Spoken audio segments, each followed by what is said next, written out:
देखिए, विकिपीडिया का एक जो सोशल मीडिया का एक पेज है, सोशल प्लेटफॉर्म है विकिपीडिया, वहाँ पर किसी भी स्थान या व्यक्ति के बारे में जानकारी होती है। तो सोशल मीडिया का उपयोग सकारात्मक होना चाहिए और सकारात्मक उपयोग के लिए बहुत कारगर हथियार है।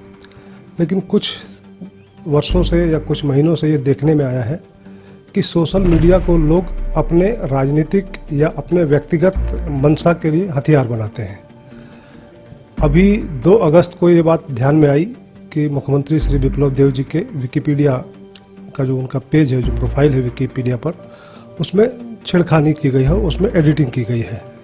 उनके जन्म स्थान को बांग्लादेश बताया गया है, जो कि सरासर गलत है। त्रिपुरा के सभी लोगों को मालूम है कि उनका जन्म 25/11/1971 को उदयपुर में हुआ था। माताबाड़ी के पास में ही है उदयपुर। तो ये बात किसी से छिपी नहीं है।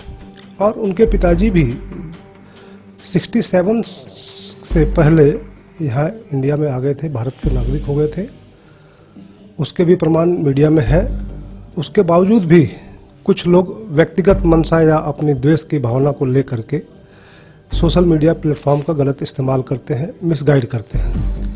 हमारी सरकार स्पष्ट रूप से रियल मीडिया या सोशल मीडिया के स्वतंत्रता की पक्षधर है।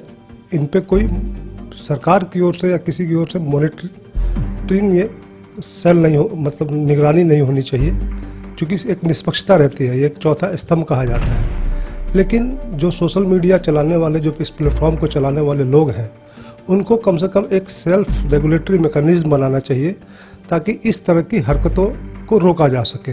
जो गलत मंशा के साथ जो लोग सोशल मीडिया का मिसयूज करते हैं, उन पर नकेल कसी जा रही है। ये विप्लव देव जी के साथ पहली बार नहीं हुआ है।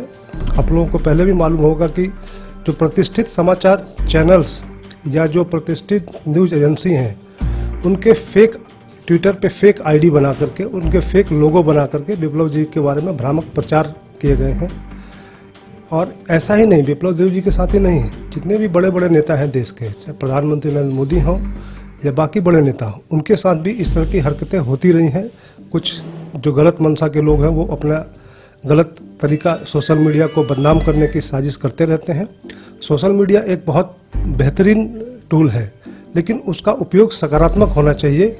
नकारात्मक किसी भी चीज़ का उपयोग गलत होता है।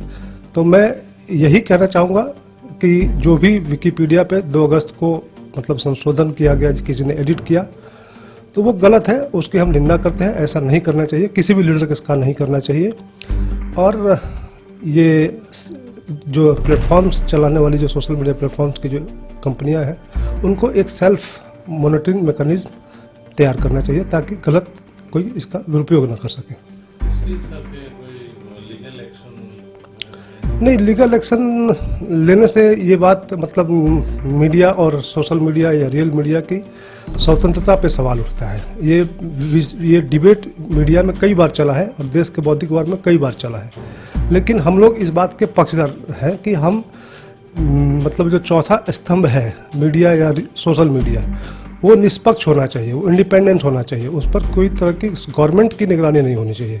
हाँ, चूँकि समाज में लोग उसका गलत इस्तेमाल कर रहे हैं, वैसे लोगों को रोक लगाने के लिए इन प्लेटफॉर्म्स को सेल्फ मैकेनिज्म, ताकि कोई अगर कंटेंट डाल रखता है उसका वेरिफिकेशन हो, कोई गलत भ्रामक किसी के बारे में न प्रचार करे। और इन भ्रामक प्रचारों से कई दफ़े देखा गया है कि रियल मीडिया भी उस भ्रामक प्रचार के चक्कर में फंस जाती है। तो और कुछ मतलब जो पिछली जो सरकार विप्लव देव जी मुख्यमंत्री बने हैं, तब से उनके प्रति लगातार इस तरह के सोशल मीडिया पर हमले हो रहे हैं। लेकिन राज्य की जनता में उनकी पॉपुलैरिटी जस की तस है। वो जनता के विकास के काम में विश्वास करते हैं और राज्य का विकास करना उनकी प्राथमिकता है। इन सब बातों पर उनका कोई ध्यान नहीं है। प्रधानमंत्री नरेंद्र मोदी जी के बारे में भी इस तरह के कई प्रयास हुए उनके व्यक्तिगत छवि को खराब करने के लिए, लेकिन ये सब प्रयासों से किसी नेता की छवि खराब होती नहीं है। अगर जो लोग ऐसा सोचते हैं कि नेता के बारे में सोशल मीडिया पर लिख के उसकी छवि धूमिल हो जाती है, तो उनके ये भ्रम है। जनता सब जानती है और त्रिपुरा की जनता मुख्यमंत्री को बहुत प्रेम करती है, बहुत सम्मान देती है। देखिए, एनआरसी का डिसीजन बीजेपी का डिसीजन नहीं है। बीजेपी इसकी पक्षधर रही है, क्योंकि असम की समस्या अलग है, त्रिपुरा की समस्या, त्रिपुरा में कोई समस्या नहीं है। ये एक छात्र संगठन का आंदोलन जो चल रहा था 80 के दशक में, उसके मामले को लेकर के राजीव गांधी जी प्रधानमंत्री थे, उन्होंने एक ऑर्डर किया था, उसमें एनआरसी बनाने की बात आई थी। उसके बाद वो मैटर सुप्रीम कोर्ट में गया, तो सुप्रीम कोर्ट की निगरानी में चल रहा है। बीजेपी की सरकार जो असम की है, वो सुप्रीम कोर्ट की बातों को ही अमल कर रही है, और हर पार्टी का एक अपना एजेंडा होता है, अपना एक तरीका होता है काम करने का।